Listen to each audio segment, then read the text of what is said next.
My name is Raymond Kemper. I'm 76 years old, and most mornings I wake up to silence.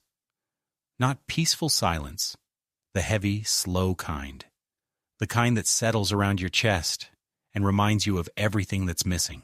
My wife, Lorraine, used to fill the house with sounds before I even opened my eyes. She would hum to herself while preparing breakfast, sometimes listening to the local news on that ancient radio she refused to replace, and every now and then I'd hear the low bark of laughter when something particularly absurd came on. We were married for 51 years. And then, one February morning, her heart gave out while she was watering the orchids in the kitchen window. I found her still holding the little plastic spray bottle. She was already gone. After that, time stopped meaning what it used to. Days blend. Mornings feel the same. You don't count Sundays anymore. Retirement didn't scare me. I used to work as a machinist, 39 years at the same factory, and I had plans when I stopped working. But nothing in this world prepares you for the way grief turns time into a slow-motion echo. For the first year after Lorraine died, I kept everything exactly the same. Her slippers by the bed, her robe on the hook behind the door, her teacup in the cabinet with the chip on the handle. I even kept buying the brand of yogurt she liked, knowing I wouldn't eat it. I just couldn't stop. I live in Lancaster, Pennsylvania, in the same modest single-story home we bought in 1971.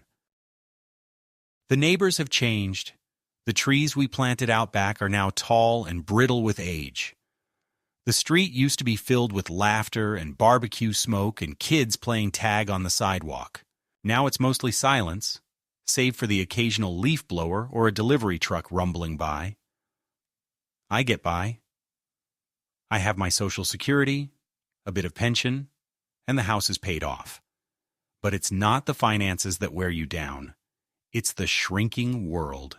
It's how the phone stops ringing, how invitations stop coming, how you begin to question whether you're still part of anything that matters. My son, Teddy, moved in with me 2 years ago. That sentence used to bring me some small measure of comfort. Back when I thought he came out of concern to keep me company, to help me if I fell or forgot a burner on. But over time, I came to understand that it wasn't about me at all. Teddy's life had unraveled. He'd been laid off from a delivery job, bounced between couch surfing and motel rooms, estranged from his ex-wife and barely in contact with his own daughter. He said moving in would be temporary, just until he figured things out. That was 27 months ago. At first, I told myself it was good to have company. He helped mow the lawn and fix the garbage disposal. He brought in the groceries, made coffee in the morning. We even watched old baseball games together. But little by little, the routine changed.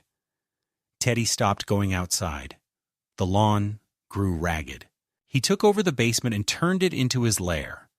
A mattress on the floor, a glowing computer monitor, half-eaten takeout containers stacked like sandbags along the walls. He slept all day, prowled the house at night, smoked weed in the garage even though I told him I didn't want the smell inside. He dismissed it with a wave. Relax, Pop. It's legal now.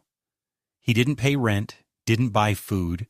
Every time I brought it up, he'd get defensive. You want me to go out there and flip burgers at my age? He's 43, but in many ways he feels much younger. Not in spirit, but in irresponsibility.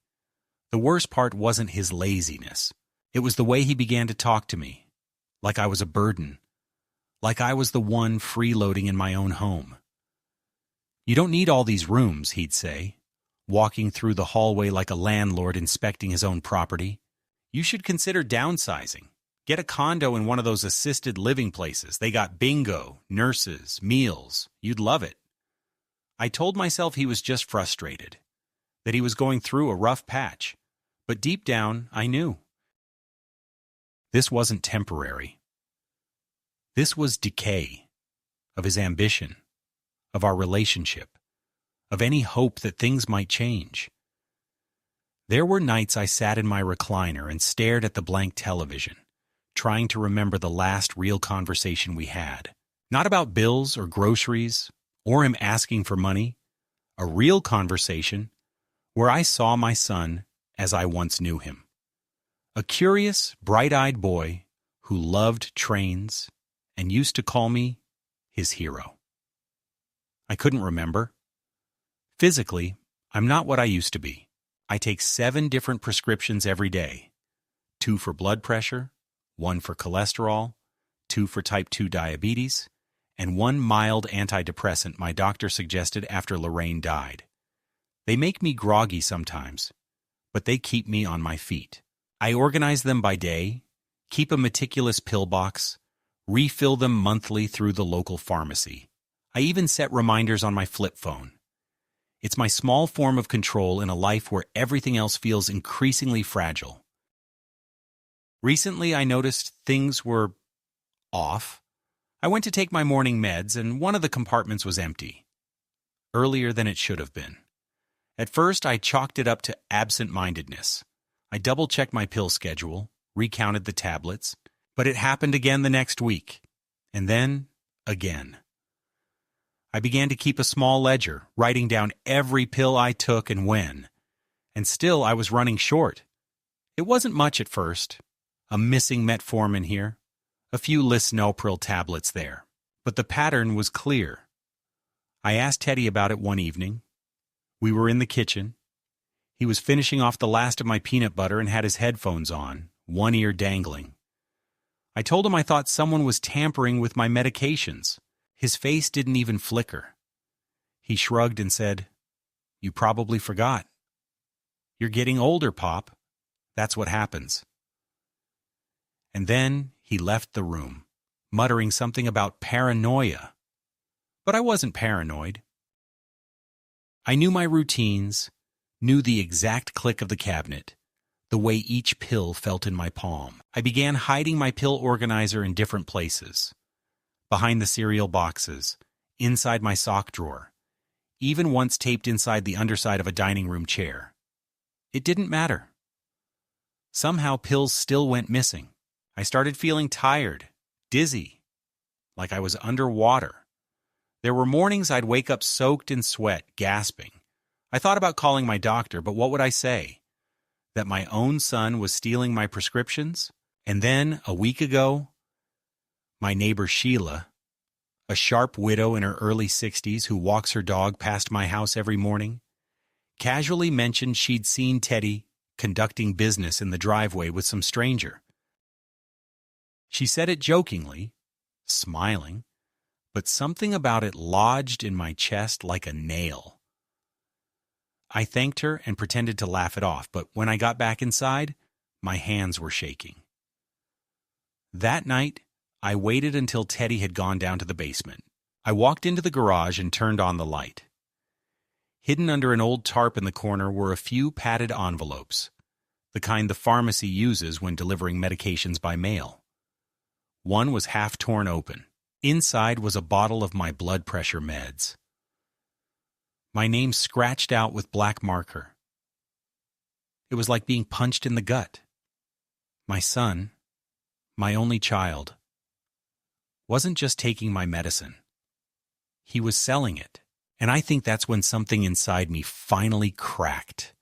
The morning it all changed was a quiet one, like most. I had slept poorly.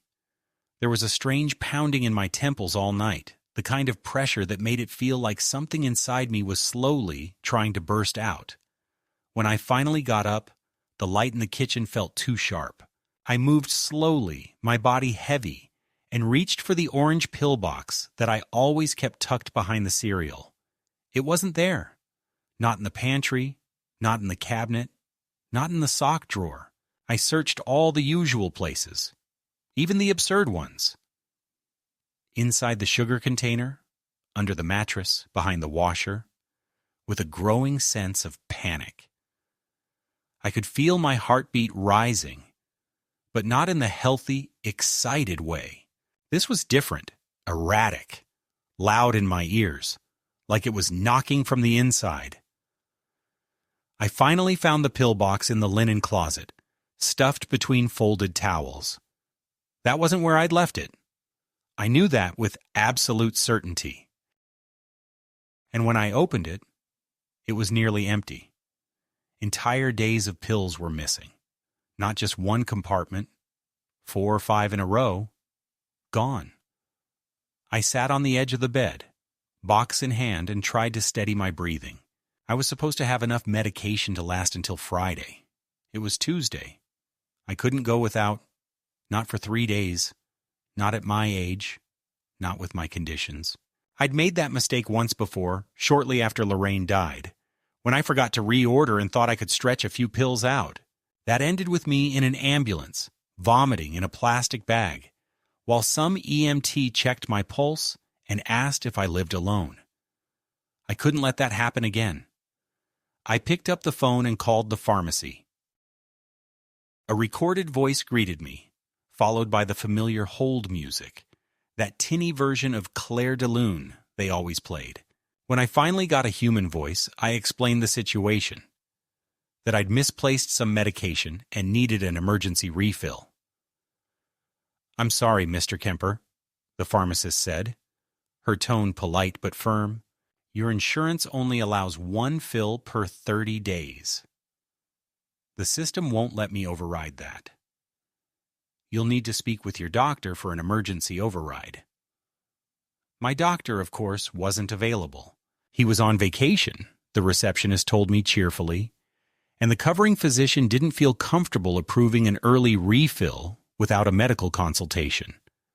I hung up the phone feeling like a sinkhole had opened beneath me. The system was airtight.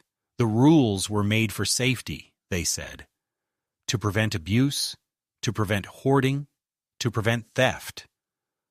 But no one thought about someone like me, a man whose only error was trusting his own son. I spent the next hours drifting between rooms, my body sluggish, my thoughts jumbled. I drank water, tried to rest, even considered going to the ER, but the shame stopped me. What would I say? That my son had stolen my pills and now I was spiraling toward another crisis? I could already picture the nurse's face, the pity, the professional detachment, the quiet note in the system labeling me elderly, unstable support network. By mid-afternoon, the headache had become a roar. My joints ached, my vision blurred slightly. I leaned on furniture as I moved, keeping one hand on the wall at all times. I tried calling Teddy. His phone went straight to voicemail. I texted, "We need to talk. Urgent." No reply.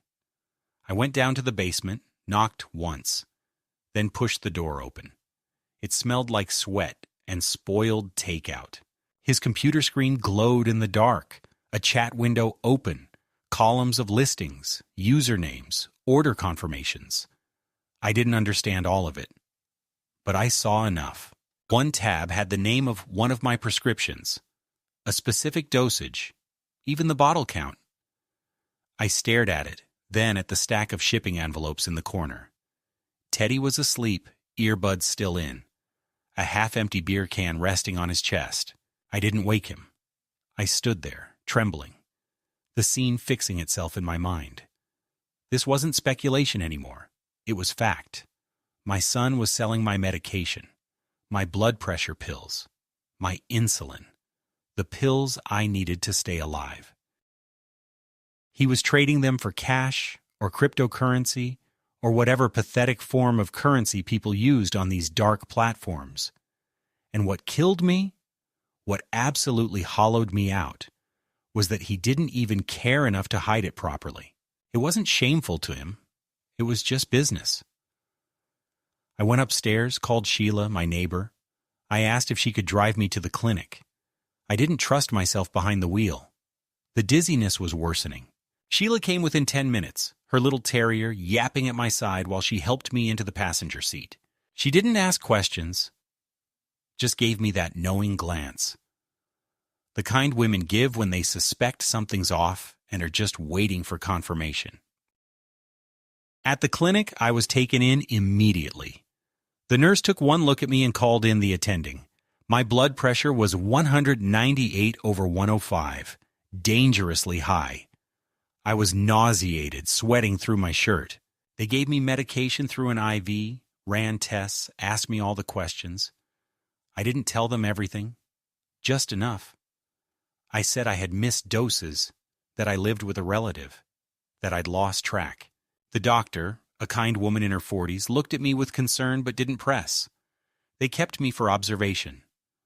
I stayed overnight, hooked to machines, listening to the rhythmic beeps like a metronome for all the things I'd done wrong.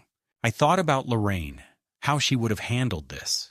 She would have confronted Teddy the minute the first pill went missing.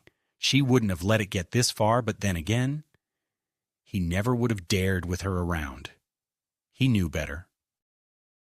He always feared her quiet disappointment more than my temper. When I was released the next morning, the doctor handed me a printout, a new prescription, a recommendation to see a specialist, a warning about elevated glucose levels, and a kind note about counseling services for seniors experiencing familial stress. I folded it into my jacket pocket and walked out into the gray morning. Sheila was waiting for me. I asked her to take me to the police station. Inside, the fluorescent lights buzzed faintly, and the front desk officer gave me that look. The tired, overworked expression of a man who's heard every variety of family betrayal. I explained slowly, carefully, that I believed my son had been stealing and reselling my prescriptions, that I had proof, the envelopes, the computer. I offered to bring them in. He nodded, took notes, gave me a case number, said a detective would follow up. But I saw it in his eyes. Resignation. He'd seen it before. Sons stealing from fathers, daughters emptying bank accounts, grandkids forging signatures. He wasn't surprised, just tired. And somehow that hurt even more than outrage would have. When I got home, Teddy was still asleep. I didn't say a word. I went to the bathroom, closed the door, and sat on the closed toilet lid with my head in my hands. Something had changed. Not just in him, but in me. A switch had flipped. This wasn't about a rough patch anymore. This wasn't about helping him get back on his feet. My son had endangered my life for profit. That was a truth I could no longer ignore.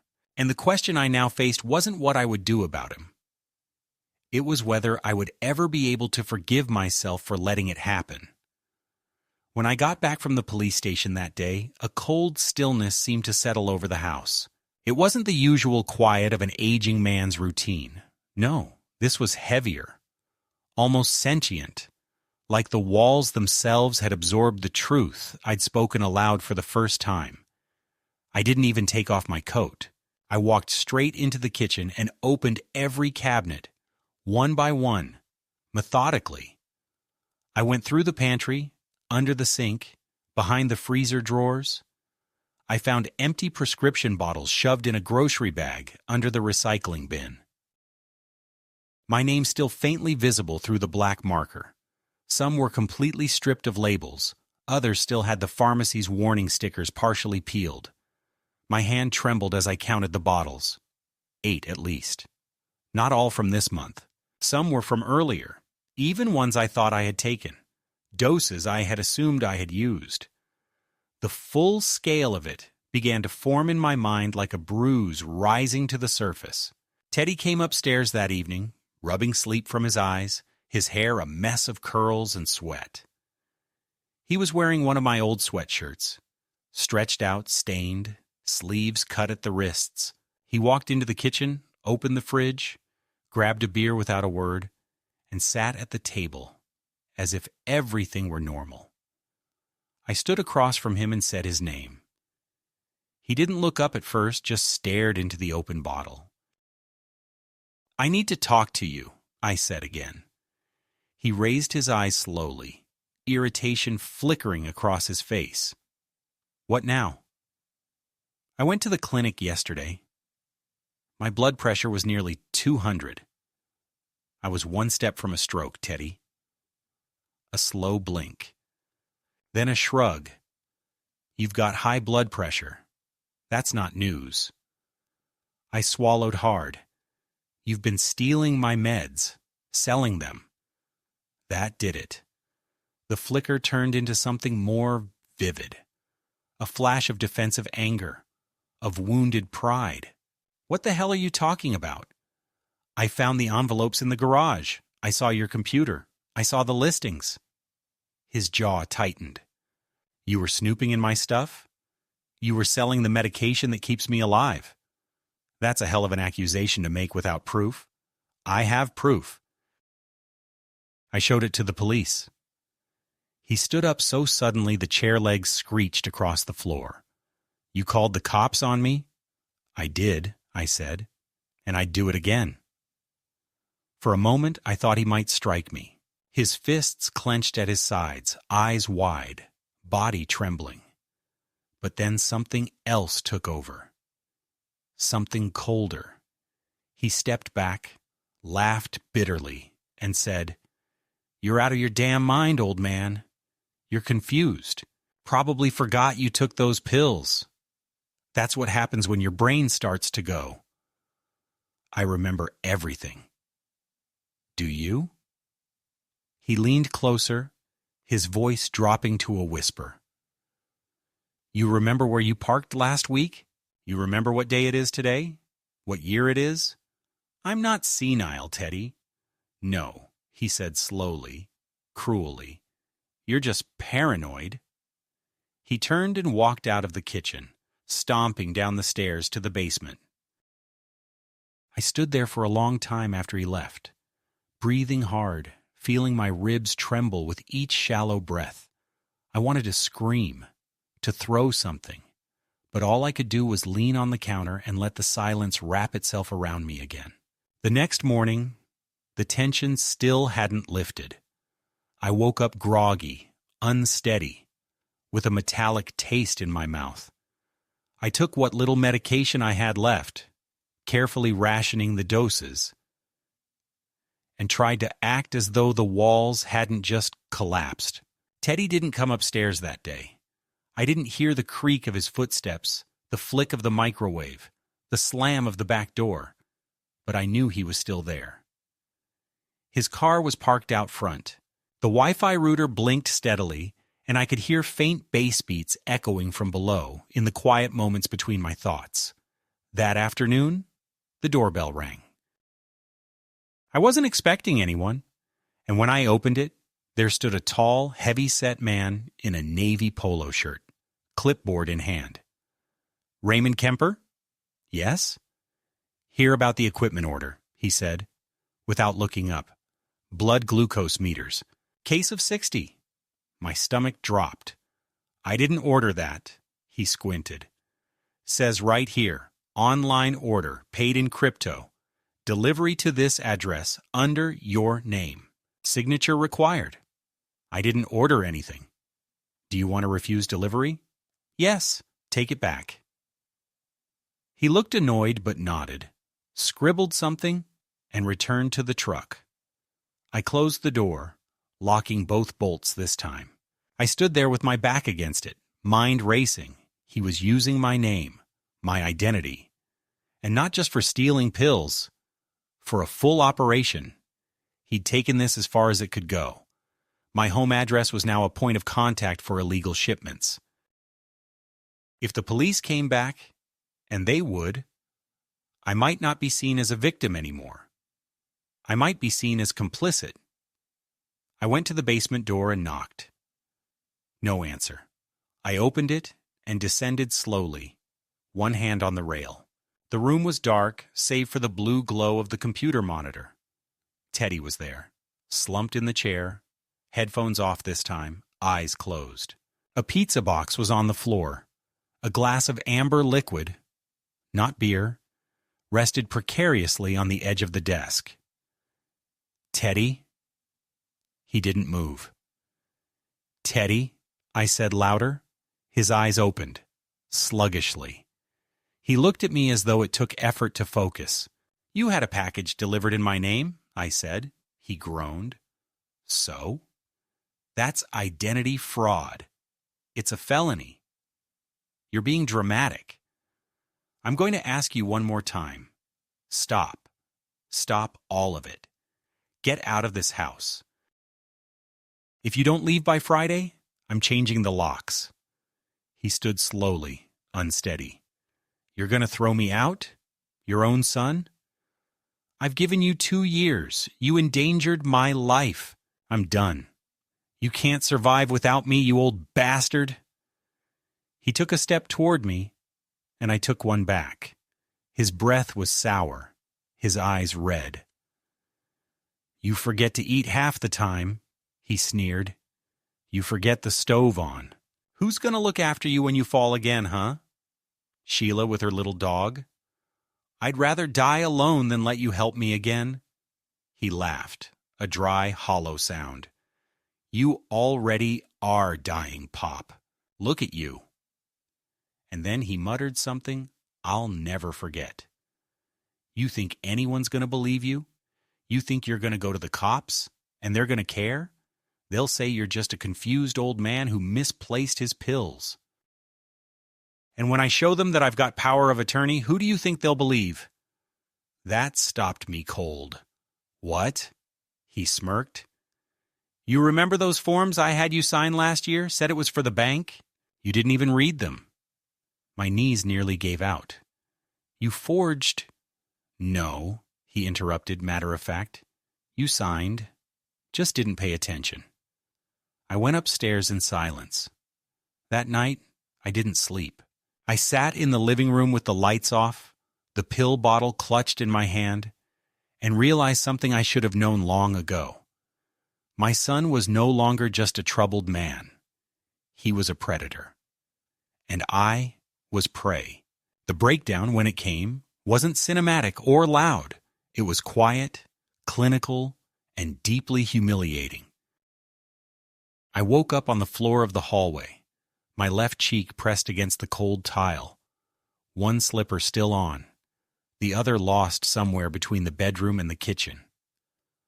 My head throbbed, and there was a warm, sticky wetness at the back of my skull. Blood. Not a lot, but enough to stain the collar of my shirt. I didn't know how long I'd been down. An hour. Maybe more. I had no memory of falling. The last thing I recalled was reaching for the sink to refill my water bottle. After that, nothing. I tried to sit up, but my vision swam, and something behind my ribs screamed with pain. I stayed there, frozen, waiting for the world to stabilize. It never did. Finally, I called out. Not loudly, just a single word, hoarse and low. "Teddy." No answer. "Teddy." Again, this time louder. Still nothing. I could hear movement downstairs, faint music, the low hum of voices from his headset. He was awake. He simply chose not to come. I reached for my phone. It wasn't in my pocket.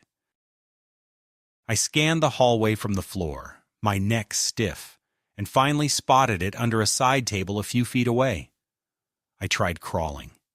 My arms shook with the effort, and when I finally got the phone, the screen was cracked. Still functional. I dialed Sheila. She answered on the second ring. "Raymond?" "I fell," I whispered. "I'm hurt. Please." She was there in minutes. I don't know how she got in. Maybe the spare key I'd given her years ago. I remember her voice calling my name, the warmth of her hand on my back, the clatter of her keys as she dialed 911. The paramedics came. I was taken to the ER. CT scan, X-rays, blood work, concussion, bruised ribs, dehydration.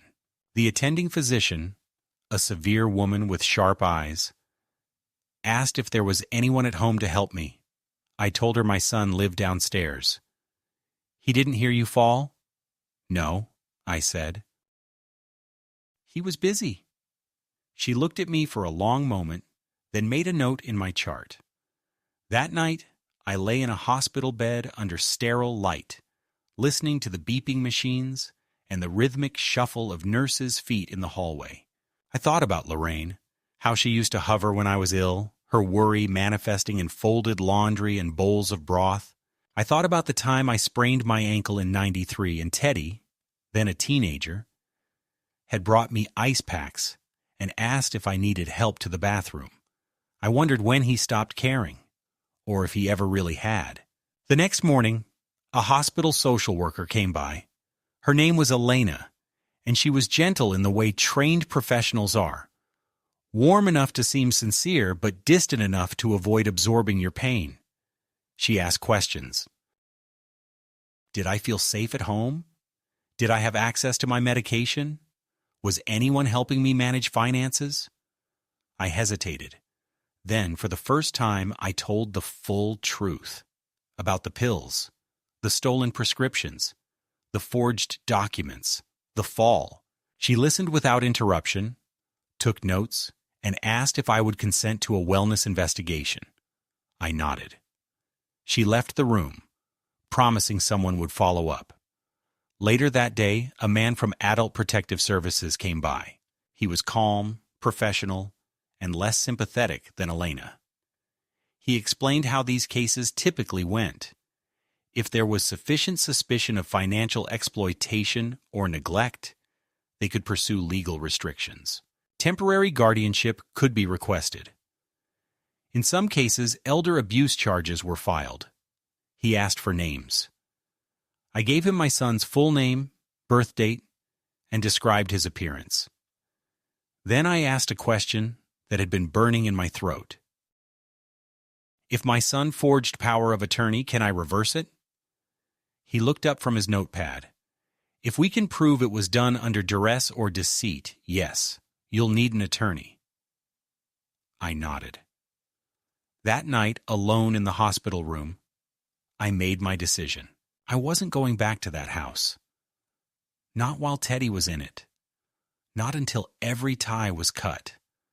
Whatever sense of duty or guilt I had been clinging to, the last, withered threads of fatherly instinct, had finally snapped. I wasn't just a victim anymore. I was a man with nothing left to lose. 3 days later, I was discharged. Sheila picked me up. I asked her to take me not home, but to the downtown branch of my bank. I requested a meeting with the branch manager. Eleanor, a woman I'd known peripherally for years, always polite, efficient, ushered me into her office. I told her what had happened. I asked if there had been any recent activity on my accounts, any changes in access permissions, any unusual transfers. Her face tightened as she read the screen. There had been a request, just 3 days prior, to add Teddy as an authorized user on one of my savings accounts. The request was denied, pending verification, but it was there. He had tried. I signed documents revoking all previous permissions. We initiated a fraud alert. I ordered a freeze on outgoing funds, set up two-step authentication, and moved my most substantial savings into a new account under a different name. I asked for copies of every form Teddy had submitted. Then I called Martin, the lawyer who'd helped Lorraine and me draft our will years ago. He agreed to see me that afternoon. Martin looked older than I remembered, but his mind was still sharp. I told him everything. The pills, the fall, the forged forms. He listened, asked precise questions, and finally said, if he forged power of attorney, we can challenge it. But we'll need evidence. And fast? What if he's already used it to access other things? Then we pursue civil action. What about criminal? He sighed. You'll need APS and the police to cooperate. But yes, it's possible. I leaned back in the chair and looked out the window. The sun was low and the shadows on the street were long. My son had tried to sell my life, one prescription bottle at a time. He had tried to erase my authority, reduce me to a signature on a form, a fading memory in a house he treated like a warehouse. But I wasn't gone yet, not by a long shot, and I would make sure he understood that. I didn't return home right away. I stayed in a motel on the edge of town, the kind with faded carpets, humming air conditioners, and laminated menus for nearby pizza joints slid under the door every evening. It wasn't much, but it was clean, anonymous, and most importantly, mine. There was something almost sacred about sliding the chain lock closed at night. Knowing no one was skulking in the basement, waiting to strip me of my rights in my sleep. From that stale-smelling room, I began orchestrating the dismantling of everything Teddy had built on my name. The morning after I met with Martin, we filed paperwork, challenging the validity of the power of attorney documents. Martin submitted affidavits claiming manipulation, misrepresentation, and medical vulnerability at the time of signing. He added that I had no recollection of being informed about the true contents of the forms Teddy had me sign. And given the circumstances of prescription theft and suspected financial exploitation, we requested an emergency suspension of the document's validity. The court agreed to a temporary freeze on all actions under that power of attorney pending further investigation. It wasn't full victory, not yet, but it was a critical halt. Meanwhile, the detective assigned to my case finally called. His name was Owen Cassidy, and from the way he spoke, calm, patient, direct, I could tell this wasn't his first family betrayal. I walked him through everything again. The missing medications, the envelopes, the forged forms, the delivery man who'd come to my house, the fall. I gave him the names of the pharmacists I'd spoken to, the doctor who had treated me in the ER, the social worker. He took it all down and said they would be issuing a warrant to inspect Teddy's devices, his room, his browser history. It wouldn't be fast, he warned, but it would move forward. While that slow legal machine began to stir, something else happened. Something I hadn't expected. One evening, just after 8 p.m., I received a message on Facebook Messenger. I hadn't used that account in years. It was from someone named Lauren. I stared at the name for several seconds, confused. Then it clicked. Lauren was Teddy's daughter, my granddaughter, from his first marriage. I hadn't seen her since she was 9 years old. She was 19 now. Hi, Grandpa. I know this is weird, but I wanted to talk to you. Is this okay? My fingers hovered over the keyboard. A knot tightened in my chest. I typed back, "Hello, Lauren? Yes, it's okay." "I'm glad to hear from you," she replied quickly. "I heard some stuff about Dad, about what he did to you. I'm really sorry. I had no idea. I stopped talking to him a while ago. I asked her how she'd found me. She said she'd seen my name mentioned on a subreddit about elder abuse and financial exploitation. Someone had posted anonymously, but the details were unmistakably ours. A friend of hers who studied social work had shared it with her, thinking it might be her family. She was right. I told her I was okay, that I was staying somewhere safe, and that it meant the world to me that she reached out. We talked for over an hour. She told me about college. She was studying psychology, wanted to work with vulnerable youth. She hadn't lived with Teddy since she was 16. Her mom had remarried, and Lauren had moved on with her life. But she remembered me. She remembered how I used to take her to the park, how I showed her how to do jigsaw puzzles, how I made pancakes in funny shapes. She said I was the only one who ever felt like a real grown-up in her life. After we ended the call, I sat there for a long time staring at the screen. My son had tried to erase me, had tried to reduce me to a shell, but the memory of who I had been, of what I had given, it lived on. In her. That was the first good thing that had happened in months. But the war wasn't over. 1 week after the freeze on the power of attorney was enacted, Martin called me with news. Teddy had attempted to empty one of the joint accounts. one I had completely forgotten about. It was an old account Lorraine and I had opened decades ago for college savings. I hadn't touched it in years. Teddy had apparently rediscovered it and submitted withdrawal forms claiming I was incapacitated. But thanks to the alert on my records, the request had been denied and flagged. I was livid. This wasn't desperation anymore. This was strategy. My son had become a predator with a spreadsheet. He was combing through every financial corner of my life looking for soft spots. And I knew then, with searing clarity, that it wasn't going to stop until one of us was legally, or literally, out of the way. That Sunday, I returned to the house. I didn't tell Teddy. I waited until I knew he would be out, probably picking up supplies or making another deal. I had the locksmith meet me at 2 p.m. We changed every lock on the house. Front door, back, garage. I installed cameras in the entryway, living room, kitchen. I packed everything I truly needed.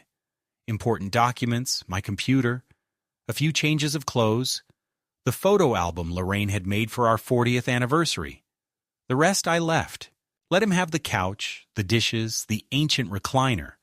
They were just things. The house wasn't a home anymore. It was evidence. Before I left, I posted a printed notice on the basement door. Teddy, per emergency court order and revocation of power of attorney, you are no longer authorized to use this residence as a domicile. You have 72 hours to vacate. Any entry after that will be treated as unlawful trespass. R.K. I took a photo of the note, locked the front door behind me, and didn't look back. Later that evening, Martin informed me that we could initiate a restraining order if needed. I told him to begin the process. Within 48 hours, a judge signed off on a temporary order preventing Teddy from entering my property, accessing my accounts, or contacting me directly. It would be reviewed in court 2 weeks later for permanence. Then, 2 nights later, Teddy poisoned himself. It wasn't intentional, at least not by the official report. A call came from Cassidy, the detective. Teddy had been found semi-conscious in a motel in York, about 30 miles from Lancaster. Someone had called 911 after he collapsed outside a gas station, vomiting blood. At the hospital, they discovered he'd ingested a combination of medications, opioids, sedatives, and insulin, not prescribed to him. Likely, he'd been sorting his inventory and accidentally taken a mix meant for someone else. He was in the ICU, stable, but comatose. They didn't know yet if he'd suffered permanent damage. Cassidy paused, then asked, "Would you like to be notified if his condition changes?" I didn't answer right away. Then I said, "Yes, but I'm not coming."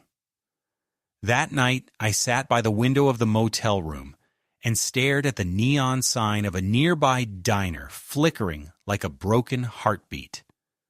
My son had stolen from me, humiliated me, endangered me, tried to erase me, and now he'd finally reached the edge of the same hole he'd spent years digging. There was no victory in it, no satisfaction, only a terrible, hollow ache where love used to be. But the truth was now undeniable. The threat was broken. Whatever came next, court, restitution, apology, or silence, I would no longer be afraid. I had survived, and I wasn't going to let him write the last chapter. I didn't intend to visit the hospital. In fact, I spent the better part of the week deliberately staying busy. Meeting with Martin about the civil case, they wheelit Matseokiesti, filling out paperwork to formalize the revocation of all joint authorizations, speaking with Cassidy again about the potential for criminal charges against Teddy. The more concrete steps I took, the more stable I felt. After months of confusion, of being gaslit and second-guessed, I was finally regaining the basic dignity of deciding what happened to me, what belonged to me, what I would and would not allow. But despite all that forward motion, despite every signed form and severed legal tie, there was a part of me, quiet, persistent, that kept circling the thought of him lying in that hospital bed, maybe dying, maybe already beyond repair. And eventually, it wore me down. I arrived just after 4 p.m. The nurse at the front desk of the ICU recognized the name I gave and hesitated before checking the screen. "Are you family?" she asked. "I'm his father," I replied. Her face softened. She gestured down the hallway. "Room 211. He's stable now, but sedated. We're still monitoring his kidney function. Toxicology came back 2 days ago. Combination of oxycodone, clonazepam, and insulin. It's a miracle he didn't code on the scene." I nodded, thanked her, and made my way down the corridor, my shoes whispering against the waxed floor. The air was thick with antiseptic and silence. The room was dim, lit only by a single fluorescent strip above the bed. Teddy lay motionless, tubes in both arms, his skin sallow and waxy, the kind of color I'd only ever seen in Lorraine the last 24 hours of her life.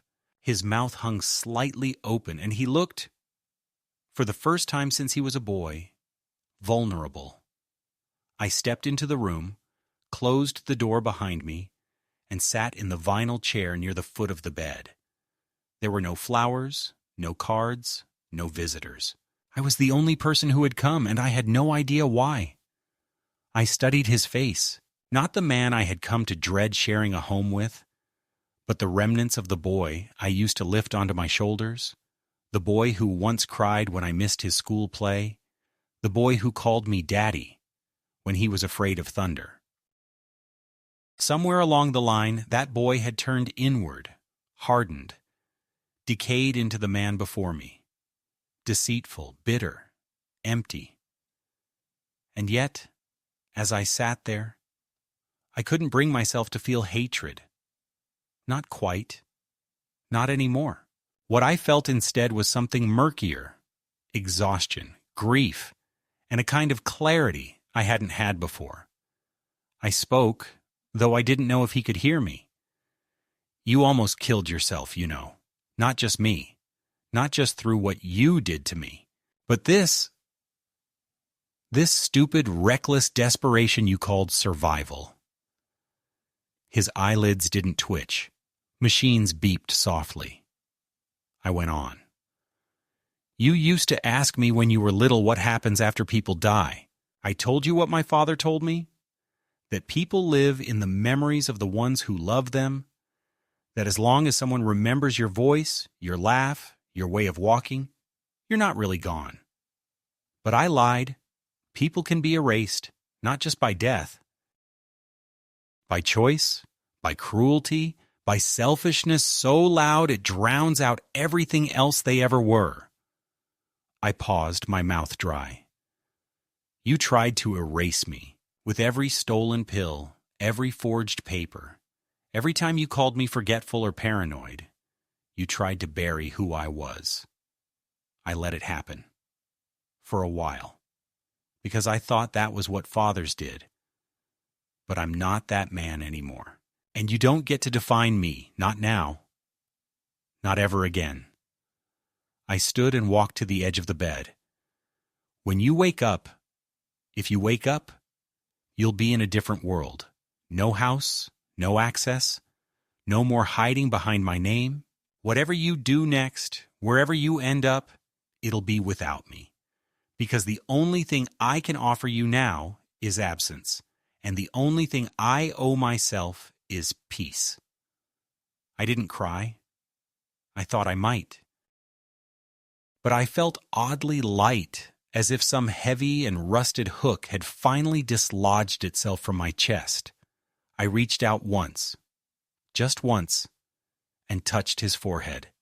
It was warm, alive.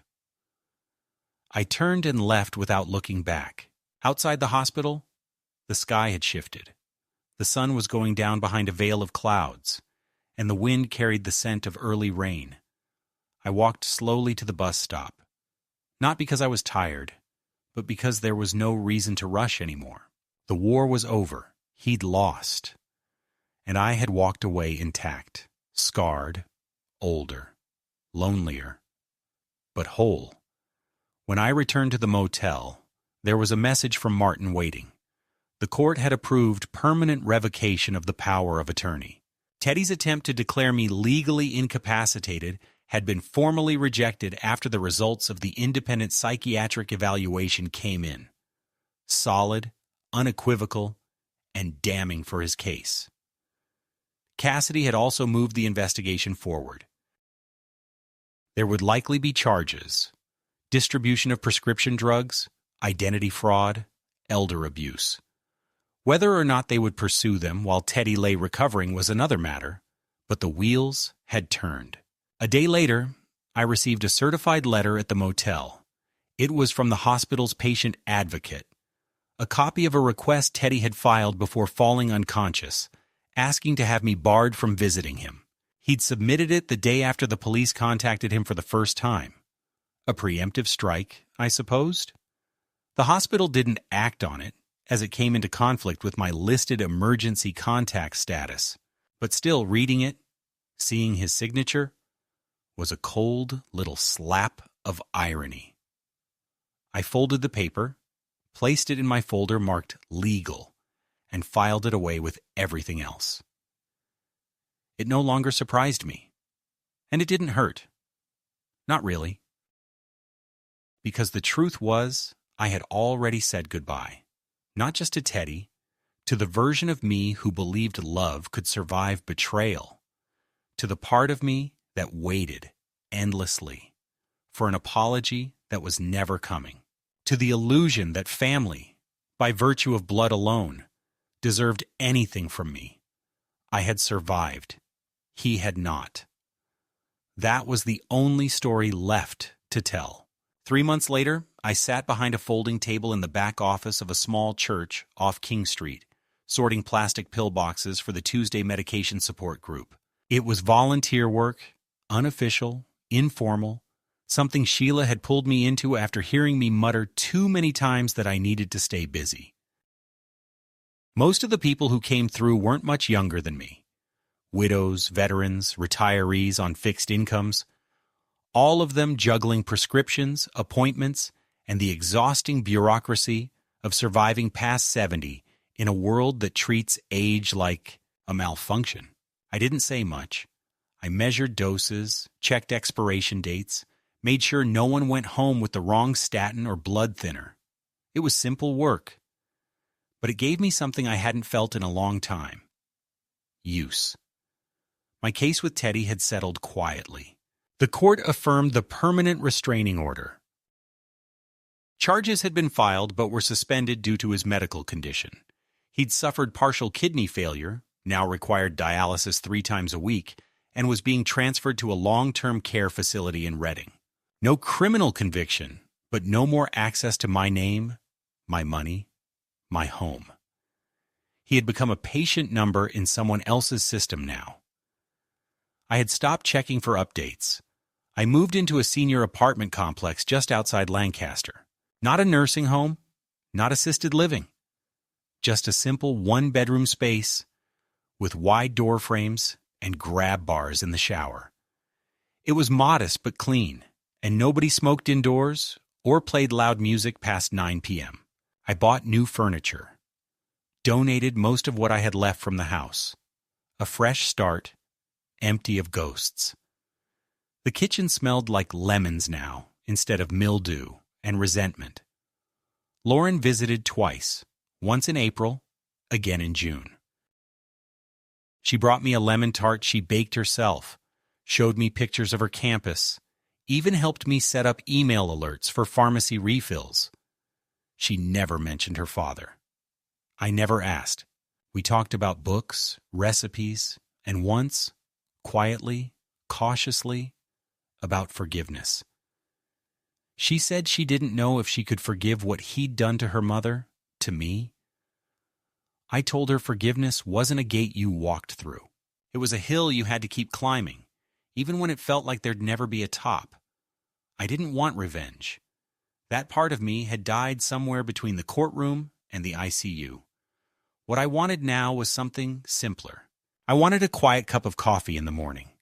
I wanted to know that when I turned the key in my front door, no one was inside using my name like a password to access the black market.